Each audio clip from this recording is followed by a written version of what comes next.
Dans notre Bible, au livre de Nombre 11, Nombre 11, Nombre 11, infidélité d'Israël et discipline. Infidélité d'Israël et discipline. Nombre 11, verset 1 à 3, l'incendie de Tabéra. 3 jours seulement dans leur voyage du Sinaï, les gens commencent à se plaindre de leurs difficultés et Yahweh répond, je cite, le feu de l'Éternel, fin de citation. Le feu de l'Éternel peut impliquer un éclair. Mais le texte n'est pas précis là-dessus. Lorsque les gens demandent de l'aide, Moïse intercède pour eux. L'endroit s'appelle Tabéra, ce qui signifie brûler. Pourtant, dans les versets suivants, les plaintes se poursuivent. Voici le péché du peuple. Ils se sont plaints. Et vous allez voir qu'il y a 2 péchés qu'ils commettent. Voyez le caractère pécheur du péché, qui saisit l'occasion du commandement pour provoquer.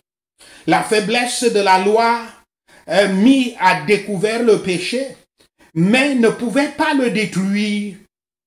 Il vérifia le péché, mais ne pouvait pas le conquérir. Il se plaignait donc. Ceux qui sont d'un esprit mécontent trouveront toujours quelque chose pour disputer et se méfier. Bien que les circonstances de leurs conditions extérieures soient toujours aussi favorables. Yahweh l'entendit, il entendit, bien que Moïse ne l'entendit pas. Yahweh connaît les méfaits secrets et les murmures du cœur, bien cachés aux hommes. Ce que Yahweh remarqua, il en fut beaucoup mécontent et il les châtia pour ce péché. Le feu de leur colère contre Dieu avait brûlé dans leur esprit et justement le feu de la colère de Dieu s'attache sur leur corps. Mais les jugements de Dieu étaient venus sur eux peu à peu afin qu'ils puissent prendre garde. Il semblait que Yahweh n'avait pas de plaisir à punir. Quand il commence, il prévaut bientôt pour laisser tomber. Il est prévalu bientôt et il laisse tomber. Quand les gens de petite foi sont sous le feu des tests et des épreuves de Yahweh, ils gémissent et prononcent toutes sortes de mots qui irritent le Seigneur. Yahweh est un Dieu jaloux, qui ne veut pas entendre des paroles stupides telles que le regret de l'Égypte, la terre des idoles et des démons, qui serait mieux que ce qu'il leur donne, mieux que la terre où coule le lait et le miel et qui se trouve devant eux. Yahweh est l'auteur de la convention qu'il avait contractée avec et il est l'exécuteur de la convention qu'il avait contractée avec Israël. La colère de Dieu, comme c'est habitué entre guillemets, la colère de Dieu est une annonce de sentence de Yahweh qui sera sûrement appliquée, à moins que le délinquant, le pécheur, ne se répande. L'Écriture dit que, je cite, le salaire du péché est la mort. Fin de citation. Citation de Romains 6 verset 23. La loi est symbolisée par un cordeau, un niveau, un fil à plomb qui doit rester droit et non pas de s'adapter aux formes des choses. Tandis que son peuple élu, Israël, son église, est symbolisée par le mur construit pour être debout à cause du fil à plomb de la loi. Je cite cette écriture. Voici, Yahweh se tenait sur un mur aligné au cordeau et il avait un niveau dans la main. Fin de citation, citation d'Amos 7, verset 7. Tous les matériaux qui ne suivent pas le fil à plomb, c'est-à-dire la loi, sont mis au rebut, mis à mort, punis ou alors disciplinés. pour être redressé. Chaque Israélite, chaque chrétien doit suivre la loi de Yahweh pour bâtir un Israël droit et saint comme ce mur. Une église chrétienne droite et juste. Bref, Yahweh disciplinera les Israélites. Il disciplinera les chrétiens désobéissants et pécheurs jusqu'à ce qu'ils deviennent justes. Ou alors, ils seront mis au rebut, c'est-à-dire punis de mort. Nombre 11, versets 4 à 9. Les gens désirent la chair et détestent la manne. Verset 4. La multitude mixte, entre guillemets, parfois interprétée comme une foule qui semble instiguer cette ronde de grognement, n'est pas clairement définie ici dans le texte. Bien que cela se réfère probablement aux non-israélites, ceux qui avaient voyagé avec ce groupe à partir de l'Égypte, comme nous le voyons dans Exode 12, verset 38. Versets 5 à 7, les Israélites ne retournent toujours pas leur attention vers Yahweh et se concentrent plutôt sur le prochain problème dans leur vie. Dans ce cas, ils se plaignent de la nourriture que Dieu leur avait pourtant donnée, la manne. Il semble qu'ils avaient vite oublié la sueur, le travail, la douleur et l'asservissement qui faisait partie de leur vie en Égypte et ne se souvenaient plus que de la nourriture. Comme la plupart des croyants, avec peu de foi, ils remercient, adorent et louent Dieu seulement quand ils apprécient les bienfaits de Dieu. Mais quand certaines tribulations viennent en eux, certaines souffrances tombent sur eux, ils oublient rapidement qui Yahweh est, puisque seule leur situation actuelle détermine leur position. Versets 8 à 9. La manne que Dieu leur fournit était comme une graine de coriandre et ressemblait à de petites gouttes claires. Le nom manna est généralement considéré comme dérivé d'une expression de surprise. Qu'est-ce que c'est? Qu'est-ce que c'est? Plus probablement, cela découle du mot qui signifie attribuer. Attribuer désignant une allocation ou un don. Généralement, la manne était associée à un sous-produit du tamarisque trouvé dans le nord de l'Arabie. Et les Israélites avaient rapidement considéré le miracle divin de la manne comme quelque chose d'acquis, au point de mépriser même le don de Yahweh.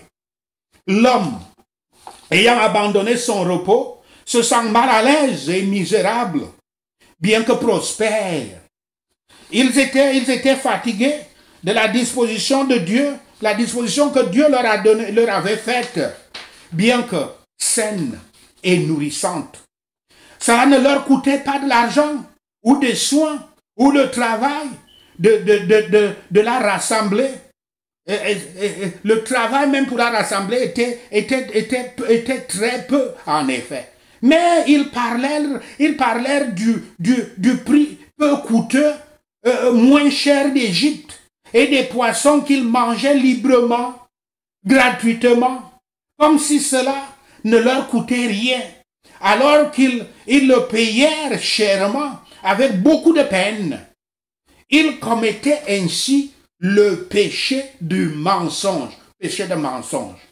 Tant qu'ils vivaient de la manne, ils semblaient exempts de la malédiction que le péché avait amenée à l'homme, et qu'ils devaient manger du pain à la sueur de leur front. Mais ils en parlent avec mépris maintenant. Grincheux, les esprits mécontents trouveront la faute dans ce qui n'a pas de faute, mais qui est trop bon pour eux. Ceux qui pourraient être heureux se font souvent misérables par le mécontentement. Ils ne pouvaient être satisfaits tant qu'ils n'avaient pas de chair à manger. C'est la preuve de la domination de l'esprit charnel quand nous voulons avoir les plaisirs et la satisfaction des sens. nous ne devrions pas nous livrer à un désir que nous ne pouvons pas, dans la foi, transformer en prière. Comme nous ne pouvons pas, lorsque nous demandons de la viande, par notre convoitise. Ce qui est licite en soi devient mauvais quand Dieu ne nous l'accorde pas, mais nous le désirons. Ils étaient donc coupables du péché de convoitise, deuxième péché qui est listé dans Exode 20, verset 17. Nombre 11, verset 10 à 15, Moïse se plaint de sa charge. Maintenant, c'était le tour de Moïse de se plaindre de ses responsabilités. La pression exercée par les Israélites râleurs expose le manque d'audace de la part de Moïse pour servir Yahweh. Le manque d'audace dans l'exécution de la mission ordonnée par Dieu est une preuve de peu de foi en Yahweh. Moïse est un homme de Dieu qui est encore inséparable de l'utilisation de son intelligence et de son imagination pour évaluer les missions divines, juste pour les trouver effrayantes et impossibles à exécuter. N'oubliez pas comment il avait imposé Aaron à son appel, à son ministère, parce qu'il ne devait pas, soi-disant, puisqu'il croyait qu'il n'était pas soi-disant un bon orateur, dans Exode 4, verset 10. Dans cette situation de gémissement et de grognement des Israélites, Moïse conclut également qu'il ne peut pas la gérer. Ainsi, Moïse oublie vite qu'il a l'Esprit Saint qui habite en lui pour lui enseigner toutes choses. Cette attitude est également une confirmation que Moïse avait prié effectivement Hobab, son beau-frère, de rester et de devenir les yeux des Israélites dans le désert de Sinaï, parce qu'il avait perdu la focalisation, l'espoir et la confiance dans le pouvoir du nuage divin à conduire son peuple à de bons endroits. La provocation était très grande. Moïse s'exprimait autrement qu'il ne l'était jusqu'ici. Il avait sous-évalué l'honneur que Dieu lui avait attribué. Il avait magnifié ses propres performances alors qu'il avait la sagesse divine pour le diriger et un pouvoir puissant pour dispenser des récompenses et des punitions. Il parla avec méfiance de la grâce divine, même si le travail avait été beaucoup moins.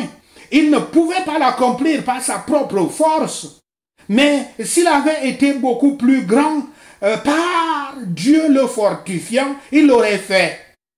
Prions vraiment, Seigneur, ne nous conduis pas à la tentation. Nombre 11, versets 16 à 23, les anciens nommés pour diviser la charge. La viande de chair est promise. Versets 16 à 17.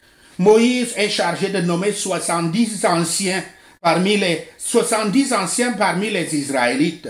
70 de ces hommes, un nombre suggérant un complément complet de personnes, doivent être baptisés du Saint-Esprit de Yahweh pour aider Moïse à supporter le fardeau du peuple en tant que chef spirituel. Cette dimension spirituelle différencie ce groupe de ceux qui étaient nommés pour des tâches administratives et judiciaires dans Exode 18, versets 25 à 26. Verset 18, sanctifier est un terme utilisé ici pour décrire le processus de purification par baignade. Le but qui est en fait un processus spirituel est de se préparer à recevoir la présence de Yahweh en l'Esprit Saint. La pureté rituelle était nécessaire avant d'offrir des sacrifices et de préparer des fêtes telles que la Pâque. Ici, c'est pour se préparer à la bénédiction de Dieu. Versets 18 à 23, Yahweh donne des instructions à la grande population de se consacrer avant de recevoir la bénédiction du Seigneur. Dans ce cas, cependant, la soi-disant bénédiction décrite dans les versets 19 à 20 est celle qui va se détendre. Notez la nature emphatique emphatique de la description dans le verset 19. Il dit, pas 1, 2, 5, 10 ou même 20 jours, mais pendant un mois entier, les Israélites recevront la viande. Moïse devait donc choisir qu'il connaissait peut-être les anciens, c'est-à-dire des hommes sages et expérimentés. Dieu promet de les qualifier. S'ils n'étaient pas jugés aptes à l'emploi, ils devaient être adaptés. Dieu allait les adapter. Même les personnes mécontentes seront satisfaites aussi, afin que toute bouche ne puisse être arrêtée. Voyez donc ici, premièrement, la vanité de tous les plaisirs des sens. Ils vont manger, mais ils ne se satisferont pas. Les plaisirs spirituels seuls satisferont et dureront. À mesure que le monde découle, il en est de même. À mesure que le monde continue, il en est de même pour les convoitises. Deuxièmement, qu'ils sont brutaux les péchés de la gourmandise et de l'ivresse. Ils font mal à l'organisme qui devrait être en santé. Moïse objecte donc. Même les vrais et les grands croyants ont parfois du mal à faire confiance à Dieu sous le découragement des secondes causes et contre l'espoir de croire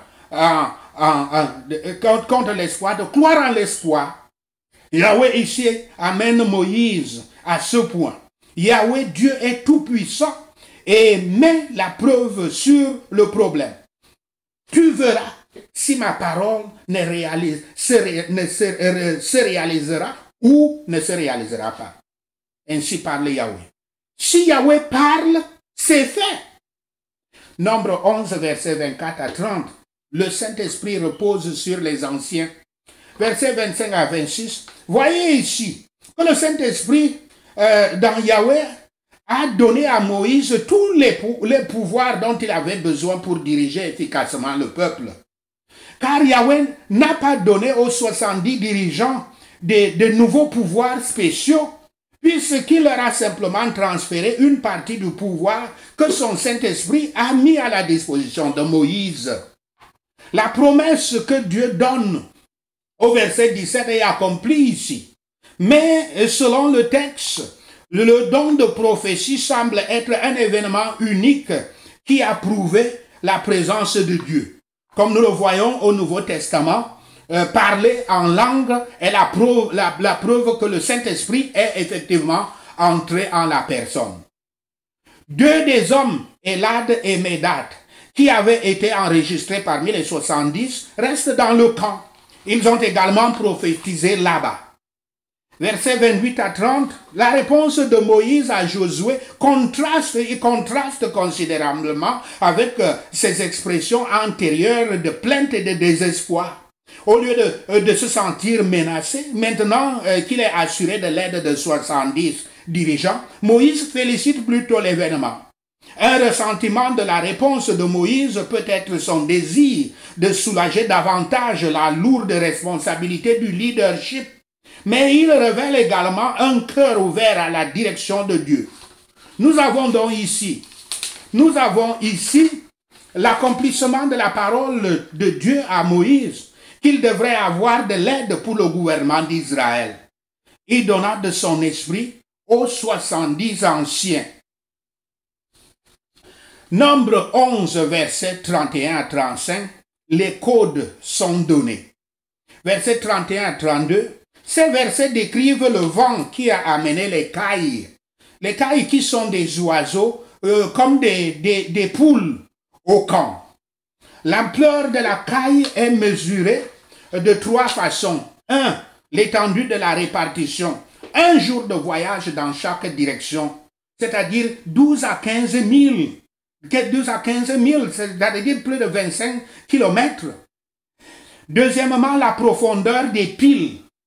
Environ 3 fois en hauteur, bien que certains interprètent cela comme le niveau auquel les cailles volaient. Troisièmement, le montant collecté individuellement, la quantité collectée individuellement. Au moins 6 homères sur une période d'un jour. Un volume estimé à 28 à 65 boisseaux ou environ 1,5 tonnes métriques. L'homère est la plus grande mesure de volume sec dans le vocabulaire hébreu. Verset 33, certains des oiseaux sont mangés tout de suite, alors que la plupart d'entre eux sont étalés autour du camp, probablement pour sécher la viande après avoir nettoyé et salé. Alors que les gens traitent et mangent les cailles, la colère de Yahweh brûle contre beaucoup de ceux qui ont trop rassemblé. Et ils sont abattus et ils décèdent, peut-être par intoxication alimentaire. Car comme la manne, Yahweh a interdit à quiconque de soutenir son cadeau, de prendre son cadeau pour une utilisation autre que l'alimentation personnelle pour un mois. Verset 35, le voyage se poursuit vers Azéroth.